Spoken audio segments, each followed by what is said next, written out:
Hello to my fourth grade friends at the Hilltop Primary. It is I, Mr. Brett. Now, this week, we are not only going to figure out what trees you have in your yard, but we are also going to figure out how old they are. You're like, well, Mr. Brett, how are we going to do that? Well, good thing you asked, because I'm going to tell you. I have sent along to Miss Christensen not one but two different ID guides to help you identify the trees in your yard. You may already know what trees they are. Maybe you don't. Now, if you go out in your yard and you're like, well, I really don't have any old trees.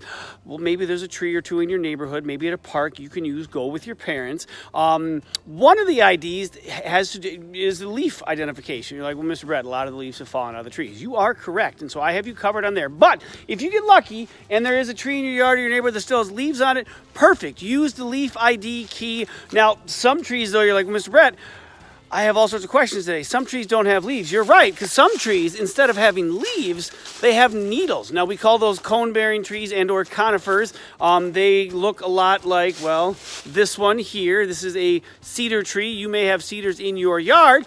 But so some of them are going to have leaves and needles. Now, if they don't, you pull out the winter tree key ID that I sent along to Miss Christensen, and you will be looking for things like opposite and alternate branching. Now, opposite branching, if you think back to when you were a kindergartner and we talked about the maple trees, they had those Y-shaped branches. They had that V up top there. Now, if I look at this little branch right here, you'll notice the buds on there, the pokes, as some of you called them in kindergarten, they come out one directly opposite from another. Now, this is not a young, kind of reddish-orange maple branch, but if we get a bigger branch out, oh, look, there's the Y right there, just like that. So you're looking for opposite branching. Of course, alternate branching is going to have one arm up, one leg up. You're going to be doing something a little bit different. So you're going to follow along. If you have questions, send me pictures through Miss Christensen. I'm more than happy to help you identify a tree in your yard,